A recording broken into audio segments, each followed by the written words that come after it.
I fought a bear one time. I used to have a TV show in the States called Hurt Bert, where I took dangerous men's jobs. And I did. I was a dominatrix gimp. I was an MMA fighter. I was a rodeo clown. One day they called up and they're like, hey, do you want to fight a bear? I was like, who does that for a living? And they're like, you do on Thursday. And I show up, and it's a 9-foot grizzly bear. I'm telling you, like a big-ass bear, just as dumb as you think a bear would look, just.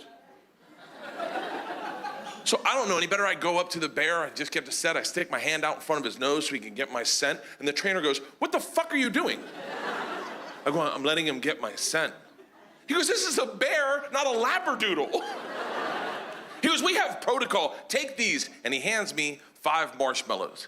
He says, when the bear's not looking, take a marshmallow, put it in your mouth. Then, nonchalantly, walk in front of the bear, show him the marshmallow like, oh, and allow the bear the opportunity to engage you.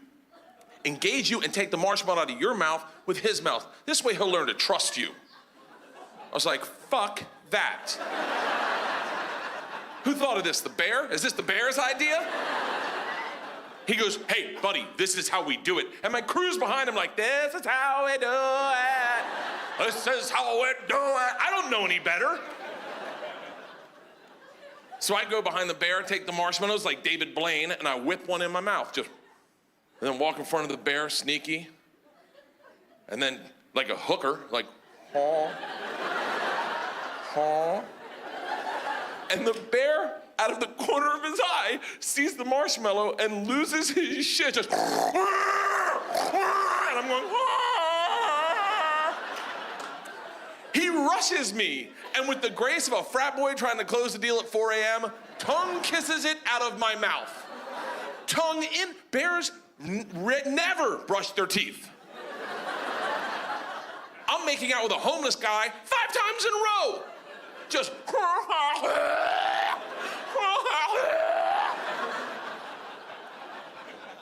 I get done, and the trainer's like, fantastic, we're ready. I go, whoa, whoa, whoa, whoa, whoa, whoa. I haven't learned anything. He goes, what are you talking about? You learned the most important lesson. I go, what's that? And he goes, the bear likes marshmallows. I go, what am I supposed to do with that knowledge?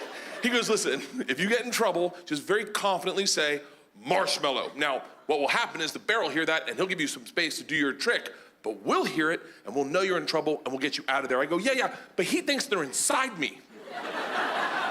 What if he's like, don't worry, I know where you keep them. He goes, you'll be fine, let's go. And I swear to God, the bear is smiling. He's like, oh, bitch, I know how to get marshmallows around here. I gotta tap you out, dude. And he grabs me, and he put me in a bear hug and locked down and just starts grinding on my ass. Now I'm looking at the crew, the trainer going, hey, marshmallow. Fucking marshmallow, get me the fuck out of here! Marshmallow, marshmallow! The trainer looks scared and he jumps in front of me, he's like, go limp! I'm like, oh, please be talking to me right now. And not the, is there a bear cock climbing up my jeans? About the split center seam, just, oh, marshmallow, marshmallow! So I go limp. Now it looks like I'm getting date raped by a bear, just,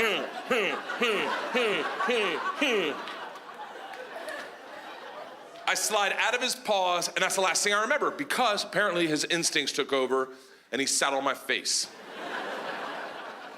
And that's the last thing I remember. My wife, who I had brought to set, I'd been dating 2 months, and I was just trying to impress her.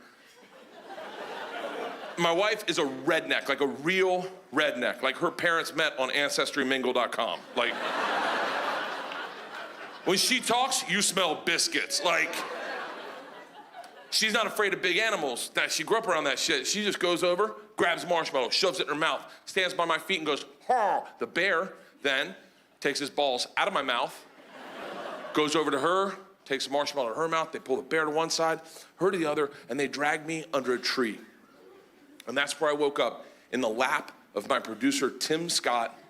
And I woke up and I said, what happened? And he looked at me and he's like, well, you got raped and teabagged by a bear.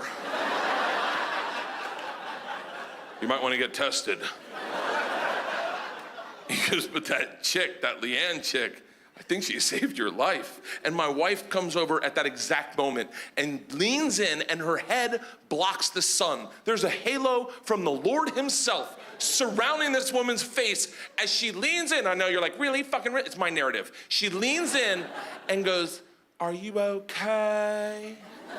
And I look up, having just faced death, at this woman's face with an aura around her head. And I knew at that very moment, I said, I would have never done that for her.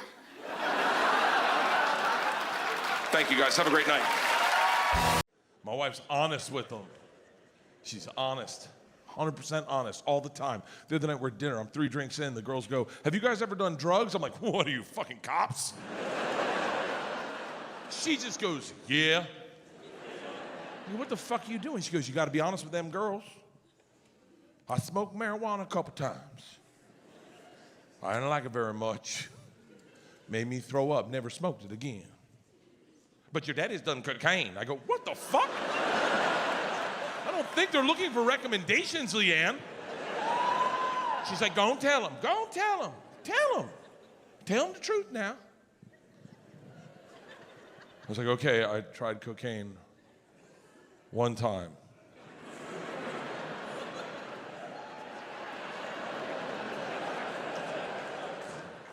I didn't like it very much. Made me throw up, never did it again. And I hear her fucking laughing. She goes, "That's a lie, your daddy's done cocaine a lot." I was like, "Well, your mom lost her virginity when she was 13. Go ahead, tell him that story." Yeah. Yeah. She's a whore. I'm at the zoo with my 2 daughters, right? And like I said, they kind of act like lunatics. So this blind lady comes walking through the zoo with her like cane. And at first I'm like, where does she think she's at? Like, what does she enjoy the smell of animal poo and the cries of desperation? Like, "Help, kill me! I'm a monkey on concrete, I want to die!" Now, my daughter sees the cane and goes, "Oh, great, let's take her legs out." I don't know what she was thinking, but my daughter just upends this lady. I mean, just goes running at her. Now, she didn't see her, obviously, but just, and you'd think, being blind, she'd fall much better than she did. Seriously, you'd think she'd fallen a few times, like, you know, "Oh, I got this, I'm blind, I do this all the time," but no, like, cane goes one way, big shoe another way, glasses are flying, and she hits the ground, and it is like silent. Everyone's like, "Oh my God," and my daughter's laughing. She's like, "Ah!" And the blind lady's just sitting there like, "Ah." Right, well, luckily I had seen the movie Ray, so when people went in to help, I was like, no, she can get up herself. They don't call me dad, they have nicknames for me like Chunk or Fetus. They call me Fetus. They had a nickname they were calling me behind my back for 2 years. We're at dinner one night. Leanne sends a text, both the girls giggle. "Oh, good one, Mom." I said, "What is it?" They said, "You wouldn't get it." I said, "I'm the funniest motherfucker at this table. My comedy's paying for this dinner and those teeth. Run it by me."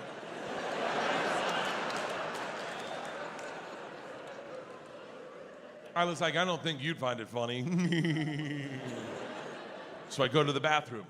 I come back quick. I look over Isla's shoulder. She's slow.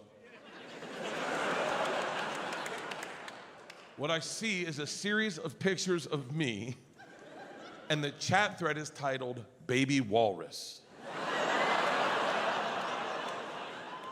My stomach drops. I sit down at the table. I go, "What the fuck is Baby Walrus?" They freeze. They're like, "Oh, it's not what's Baby Walrus.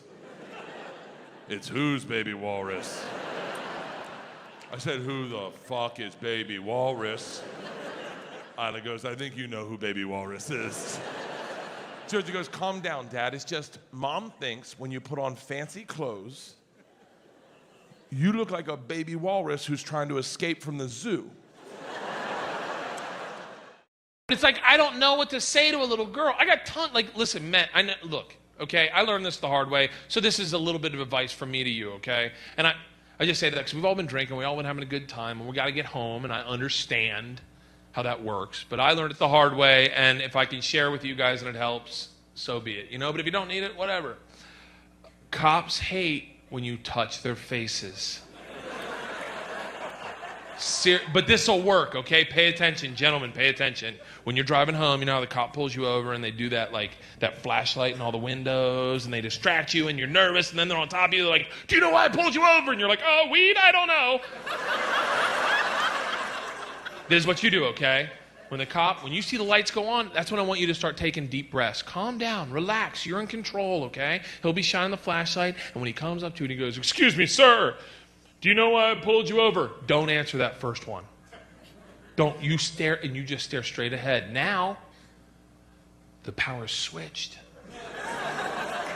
You're in control. He's confused, disoriented. Whoa, why isn't this guy answering me? Is he deaf? What's that? What? That's when I want you to let him ask you again. Excuse me, sir. Do you know why I pulled you? And this is what I want you to do, okay? Bold, powerful, confident. Take your finger, put it to his lips, and go, shh.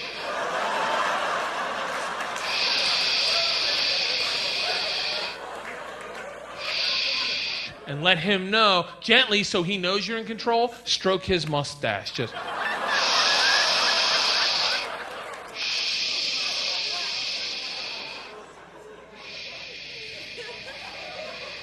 and then take off.